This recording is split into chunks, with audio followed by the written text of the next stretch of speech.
Hello, I'm Sunny Williams. I'm up here on the International Space Station. So this is Node 2. This is a really cool module. Of course, most of these modules you'll see they have 4 sides and they're put together. That way we could sort of work on a flat plane, either a wall, a floor, another wall, or the ceiling. But you know, again, all you have to do is turn yourself and your reference changes. The reason I'm bringing that up is because this is where 4 out of 6 of us sleep. And so people always ask about sleeping in space. Do you lie down? Are you in a bed? Not really, because it doesn't matter. You don't really have the sensation of lying down. You just sit in your sleeping bag. So here's one sleep station right here. I'm going in right now. You can follow me if you want.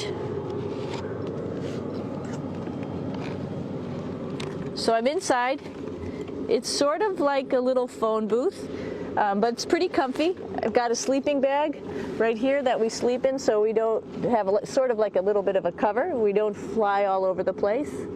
But you know, you can sleep in any orientation. I have it sleeping, feeling like I'm standing up right now, but like you saw, I'm on the floor. But it doesn't matter if I turn over and I sleep upside down. I don't have any sensation in my head that tells me that I'm upside down, so it really doesn't matter.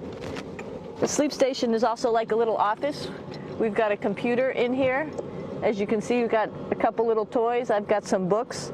I've got some clothes and other things that make it sort of like home. I'm coming out.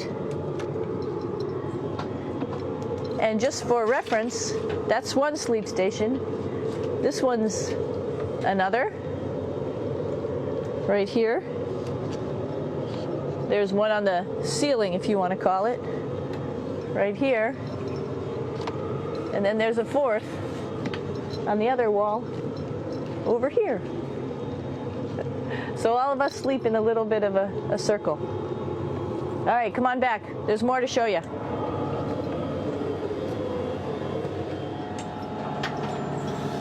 I know that there's some questions about how to use the bathroom and how do you actually live in space like normal, like at home. I mentioned real quickly about getting up in the morning and brushing your teeth and washing your face.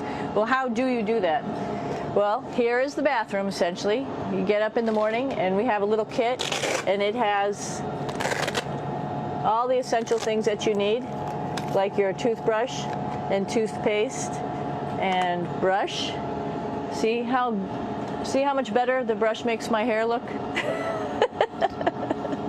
I'm just joking. It still stands up straight. It doesn't matter where you are. It's always going to stand up straight while you're up in space. A lot of people ask about toothbrush and toothpaste.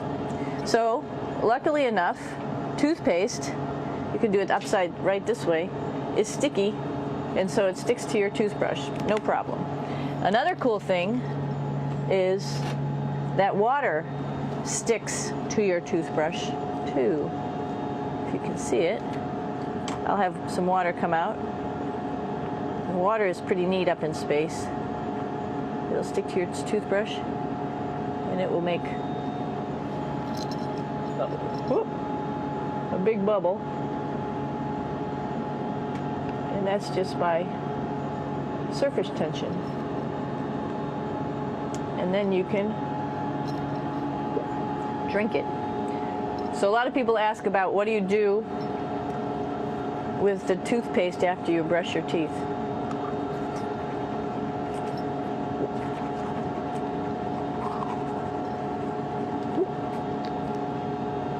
Two options.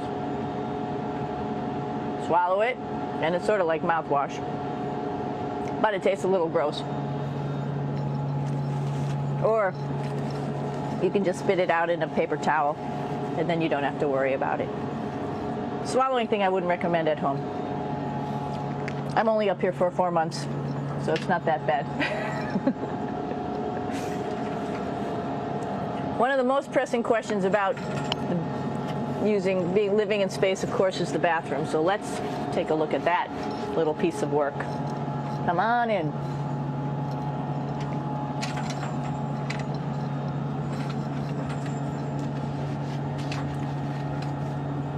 Here we are at the throne. This is awesome. You might see the little You might have noticed a little moon on the outside. This is our orbital outhouse right here.